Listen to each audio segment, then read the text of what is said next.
Invocando a proteção divina, declaro aberta esta sessão, dando nosso bom dia a todos, em especial a doutora Valéria Siqueira, Procuradora Regional Eleitoral Substituta, que hoje nos visita, abrilhanta esta sessão, e concitando os meus pares a apreciarem a ata da última sessão. Nada havendo a ser alterada, dou-a por aprovada.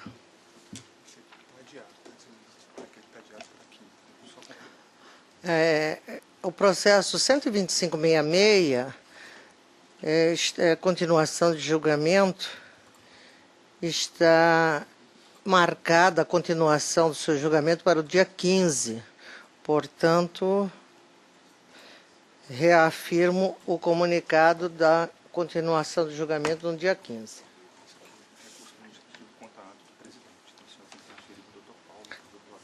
Tá certo. Eu transfiro a presidência ao nosso decano, doutor Paulo, para presidir este julgamento.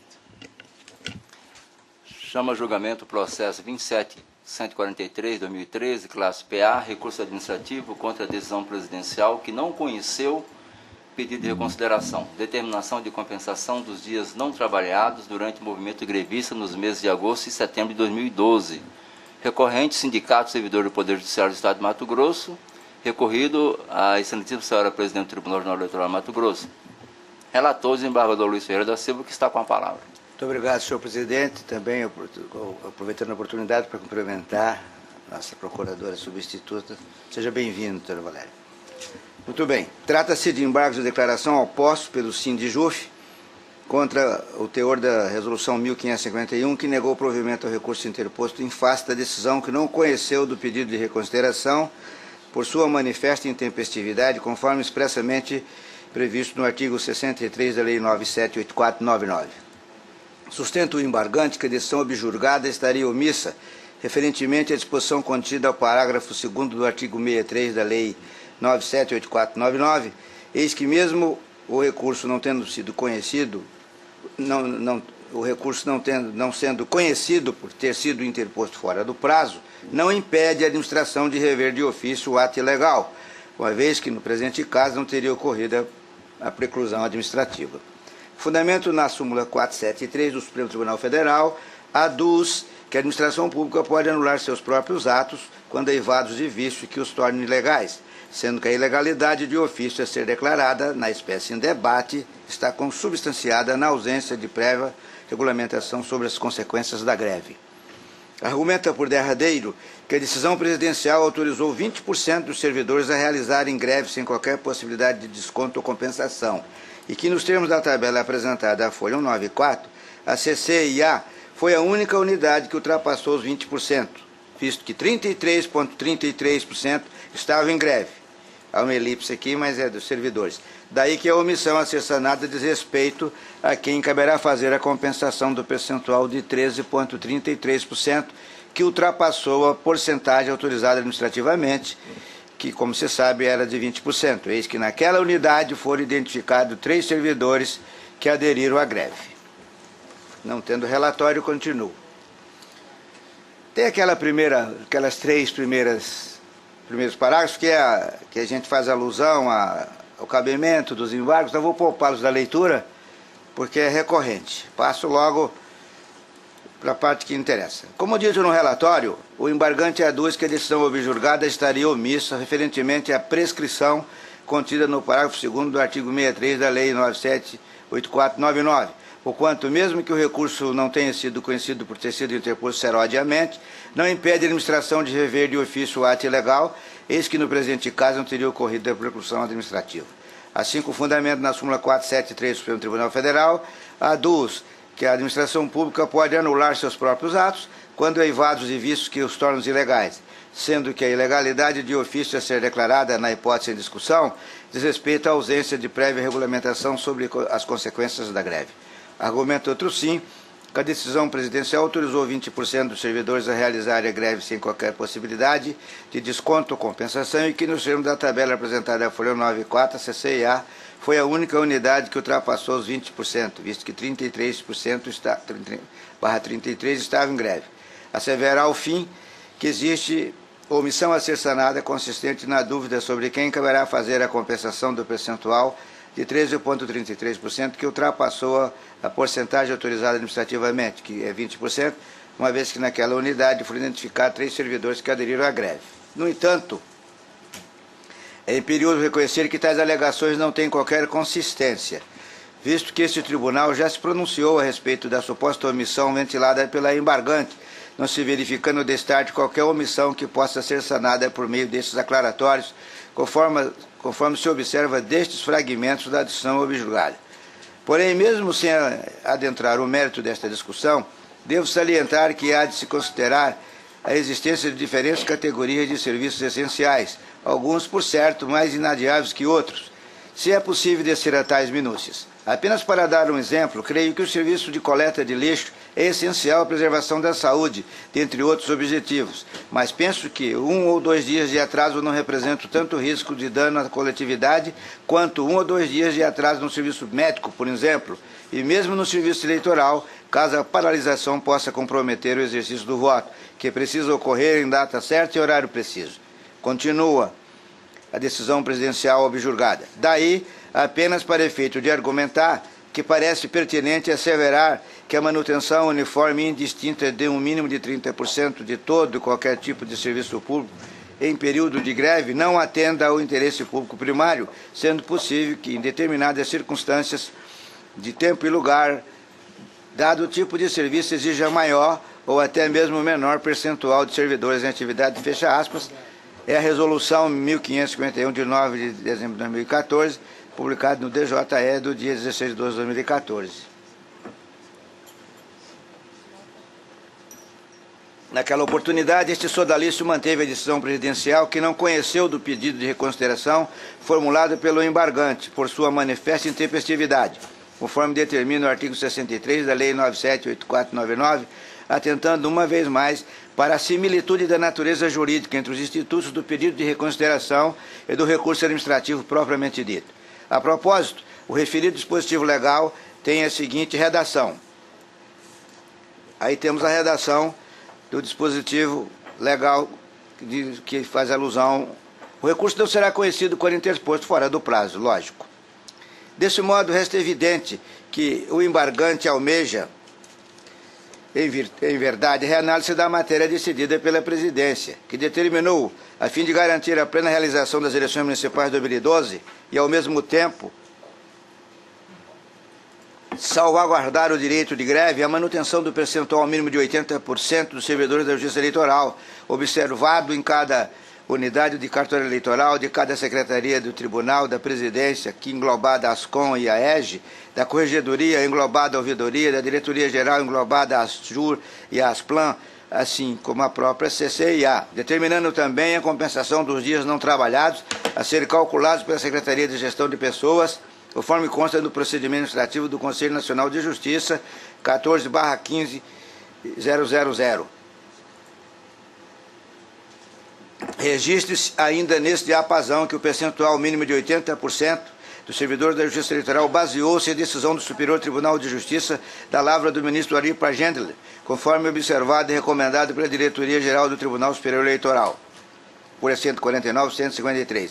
Há que se notar, ainda nessa linha intelectiva, que a adesão dos servidores ao movimento grevista iniciado em 8 de 2 de 2012 era informada a fim de aferir os percentuais acordados por cada unidade, conforme se infere dos documentos encontradiços as folhas 168 e 207. A propósito, por amor ao debate, mas sem entrar no mérito da matéria discutida nestes autos, é forçoso registrar que o plenário do Supremo Tribunal Federal, em recente decisão datada de 27 de 10 de 2016, ao apreciar o tema 531 de repercussão geral, por unanimidade conheceu em parte do recurso e por maioria na parte conhecida deu-lhe provimento para denegar a ordem e fixar a seguinte tese. A administração pública deve proceder ao desconto dos dias de paralisação decorrente do exercício do direito de greve pelos servidores públicos, em virtude da suspensão do vínculo funcional que dela decorre, permitida a compensação em caso de acordo. O desconto será, contudo, incabível se ficar demonstrado que a greve foi provocada por conduta ilícita do poder público. Recurso extraordinário 6293456, ata 35, divulgado em 0 de novembro de 07 de novembro de 2016. Posto isso, inexistindo omissão na versão embargada, nego provimento aos vertentes de embargos declaratórios. É como voto, senhor presidente. Antes de colher os votos dos demais membros, permitam-me, na esteira de que fez o desembargador Luiz Ferreira e a desembargadora Maria Helena, dar as boas-vindas à Procuradora da República, aqui como Procuradora Eleitoral Substituta, doutora Valéria, e dizer que daquilo que eu conheço, pelo trabalho competente e combativo na Justiça Federal, nós teremos aqui uma dupla muito boa, representada pelo doutor Kleber e pela doutora Valéria. Certamente farão jus à longa e bela tradição do Ministério Público nessa corte. Seja muito bem-vinda, doutora. Como vota doutor Rodrigo Curvo? Aproveito também para cumprimentar a doutora Valéria, dando-lhes as boas-vindas, a ilustre Procuradora Regional Eleitoral Substituta nesta corte. De acordo com o relator. Doutor Marcos Faleiro. Subtraindo as palavras dos antecessores com relação à douta procuradora, acompanho o relator também. Doutor Divanir Marcelo. Acompanho o relator e também dou as boas-vindas à procuradora. Senhor presidente, antes que Vossa Excelência proclame, eu vou pedir autorização a Vossa Excelência para extirpar aqui desse voto, para evitar tautologia, os 4 primeiros parágrafos da segunda linha, porque nada mais é que o repeteco do relatório. E para ficar enxuto como ser os nossos acordos, eu vou pedir licença a Vossa Excelência para determinar que não conste nas notas taquigráficas. Certamente será determinado. O Tribunal, por unanimidade, negou o provimento aos embargos de declaração nos termos do voto do doutor relator. Devolvo a palavra a Vossa Excelência. Agradeço, doutor Paulo Sodré, condução dos trabalhos. E antes de chamar a julgamento, o próximo processo, que é administrativo, eu quero pedir vênia a todos para fazer um registro aqui de um artigo assinado pelo doutor Marcos Faleiro a respeito da propalada aposentadoria compulsória. Ele denomina realidade ou ignorância, eu ainda completaria uma má-fé, né, de alguns, né, que acham que isso é um privilégio, né. Eu li, quero cumprimentar o doutor Faleiros pelo artigo e dizer também que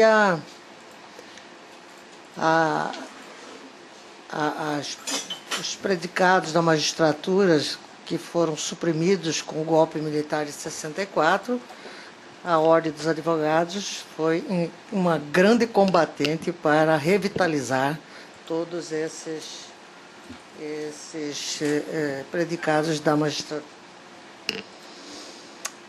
Pois não, vamos a seguir a passar a pauta administrativa, processo 36753, processo administrativo, solicitação de autorização para funcionamento de sessão eleitoral com menos de 50 eleitores, Escola Municipal Roça Velha, local de votação 2070, Comunidade Rural Roça Velha, Cáceres, 6ª Zona Eleitoral, requerente Vlades Roberto Freire do Amaral, juiz eleitoral da 6ª Zona Cáceres. Sou a relatora e, nesse caso, eu peço vênia a todos para poder ler a juíza de Chapada.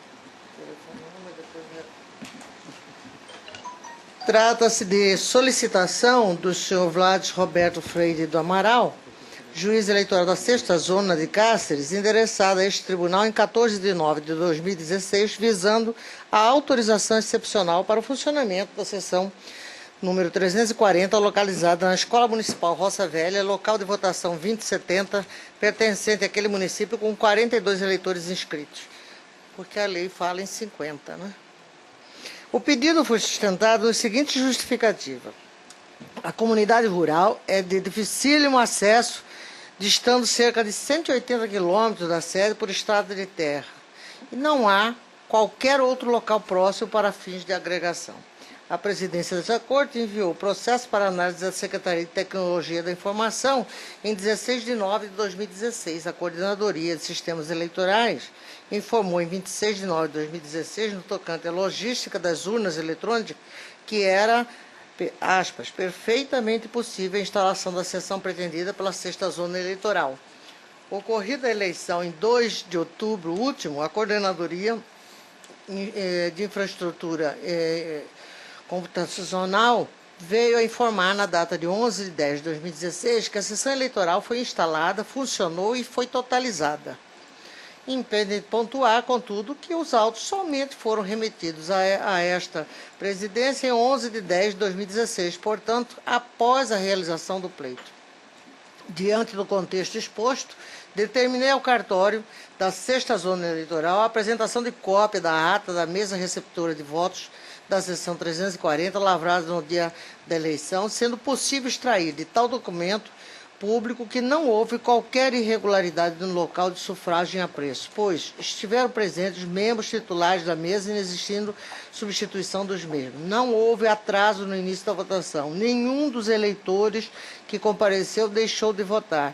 Não houve impugnação, tampouco protesto durante o período da votação. Não houve falta de energia elétrica no local. Não foi feita substituição de urna eletrônica e não houve interrupção durante a votação. Portanto, esse é o relato do fato que Vossa Excelência já observaram que a pretensão foi consumada e sem nenhum acidente de percurso. Eu estou, no meu voto, já disponibilizado a Vossas Excelências, finalizando na parte dispositiva, dizendo que, em razão de todo exposto, evidenciando o caráter singular do pedido e a circunstância que não foi possível atendê-lo no tempo hábil, voto no sentido de convalidar o funcionamento com menos de 50 eleitores na seção 340, localizada na Escola Municipal Roça Velha, pertencente ao município de Cáceres, 6ª Zona, ocorrido em 2 de outubro de 2016. Peço essa resolução, uma vez publicada, encaminhe-se os autos para a ciência dos titulares da STI, da CSE e da CEC acerca desta decisão colegiada no sentido de orientá-los quanto à necessidade de conferir absoluta prioridade aos atos preparatórios dos pleitos eleitorais. É como voto. Como vota o desembargador Luiz? De acordo. Doutor Paulo Sodré. De acordo. Doutor Rodrigo Curvo. De acordo, senhora presidente. Doutor Marcos Senhor Faleiro. presidente, de acordo. Doutor Divanir.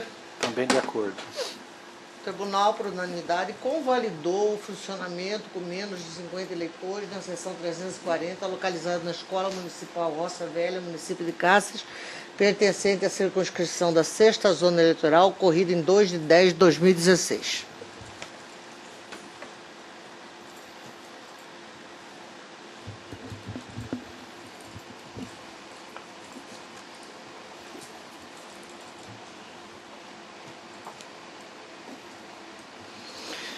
Processo 39.266. Processo administrativo, afastamento de magistrados, fruição de folgas compensatórias, Joara, 27ª Zona Eleitoral.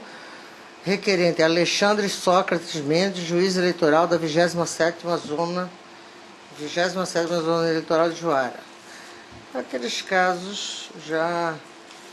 Este caso ele está pedindo para usufruir as compensatórias, né? Eu estou votando pela homologação da portaria 497/2016, mediante a qual fora autorizada excepcionalmente ad referendo do tribunal o afastamento do juiz Alexandre Sócrates Mendes da jurisdição da 27ª Zona Eleitoral de Joara, no período de 16 a 18 de novembro, 2 dias, portanto. Desembargador Luiz? De acordo. Doutor Paulo? De acordo. Doutor Rodrigo? De acordo. Doutor Marcos? Senhor presidente, de acordo. Doutor Divanir? De acordo. O Tribunal, por unanimidade, homologou a portaria TRE 497, que autorizou excepcionalmente o afastamento do serviço do senhor Alexandre Sócrates Mendes, juiz da 27ª Zona Eleitoral de Joara, no período de 16 a 18 de novembro de 2016. Aqui também é o processo número 39958, administrativo, dispensa de designação do juiz eleitoral da 16ª Zona, Vila Rica. Seção de registro de membros juízes eleitorais.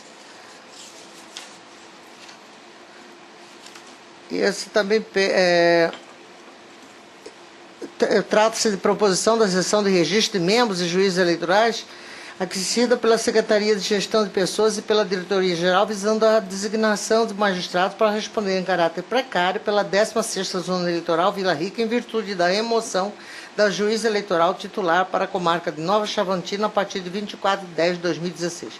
Diante da necessária manutenção da prestação jurisdicional, eu expedi a portaria 479/2016 em sintonia com as normas que regem o exercício da jurisdição em primeiro grau e com respaldo no artigo 49 do Regimento Interno deste Tribunal. 49 não. 10 é... 40. O meu voto é curto, eu estou votando pela homologação da portaria que designou a de referendo o juiz Jorge Ibrahim, substituto designado para jurisdicionar a 2ª Vara da comarca de Vila Rica, a contar de 24/10/2016 até ulterior deliberação procedida da dispensa da senhora Luciene Kelly Marciano Ross, a contar da mesma data. De acordo. Todos de acordo? De acordo. O Tribunal, por unanimidade, homologou a portaria 479, que designou o excelentíssimo senhor Jorge Assib Ibrahim para responder em caráter precário pelo juízo da 16ª Zona Eleitoral. Também administrativo é o processo 40.820, pedido de renúncia a funções eleitorais, juiz eleitoral Primavera do Leste, 40ª Zona Eleitoral. Requerente Glenda Moreira Borges. A doutora Glenda pede para ser substituída e renuncia às funções de juiz eleitoral da 40ª Zona, sediada no mesmo município. E nós estamos indicando para substituí-lo o doutor Alexandre Delicado Pampado, para exercer as funções do juiz da 40ª Zona Eleitoral Primavera do Leste no período de 2 anos, com efeito a contar da lavratura do termo de entrada em exercício. Todos de acordo? De acordo. O Tribunal, por unanimidade, homologou a portaria 505/2006 e, por conseguinte, designou o excelentíssimo senhor Alexandre Delicado Pampado para jurisdicionar a 40ª Zona Eleitoral sediada em Primavera do Leste. Eu tenho aqui 2 processos que podem ser apreciados em conjunto. É o processo 43.248, processo administrativo, designação de juiz eleitoral para jurisdicionar a 9ª Zona Eleitoral Barra do Garças. E o processo 43163, administrativo, designação de juiz para jurisdicionar a 22ª Zona Eleitoral Sinop. No primeiro caso, que é a 9ª Zona, Barra do Garças, está sendo indicado o doutor Fernanda Fonseca Melo. E na 22ª Zona Eleitoral Sinop, doutor Tiago Souza Nogueira de Abreu. Eu consulto se todos estão de acordo, se há alguma... De acordo. Todos de acordo. O Tribunal, por unanimidade, designou o excelentíssimo senhor Fernando da Fonseca Melo para jurisdicionar a 9ª Zona Eleitoral sediada em Barra do Garça e o excelentíssimo senhor Tiago Souza Nogueira de Abreu para exercer a função de juiz da 22ª Zona Eleitoral com sede em Sinop.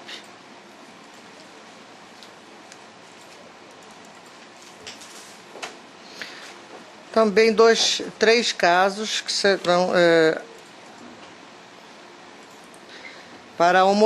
são portarias que excepcionalmente deferiram afastamento de magistrados para capacitação. Nós já julgamos vários outros casos, eu vou só apregoar. O primeiro é o processo 39.436, o segundo, o processo 40.213 e o último, processo 40.395. O primeiro, o requerente é Mário Roberto Cono, o segundo, Anderson Candioto, o terceiro, Cláudia Beatriz Schmidt. E nós estamos trazendo para referendo do plenário a deliberação monocrática de autorizar esses magistrados a participarem do curso de capacitação. Todos de acordo? De acordo. O Tribunal, por unanimidade, homologou as portarias 496/2016 e 490 e 489, que autorizam, excepcionalmente, os afastamentos dos magistrados consignados nos votos da doutora relatora. Acordo. Não tem acordo? Não há mais nada a ser tratado. Consulto os senhores se alguém quer fazer alguma... Nada mais havendo a ser tratado, agradecendo imensamente a presença de todos, em especial a doutora Valéria. Fica aqui a nossa voto de boas-vindas sempre nesta casa. Agradecendo mais uma vez a todos, declaro encerrada a presente sessão.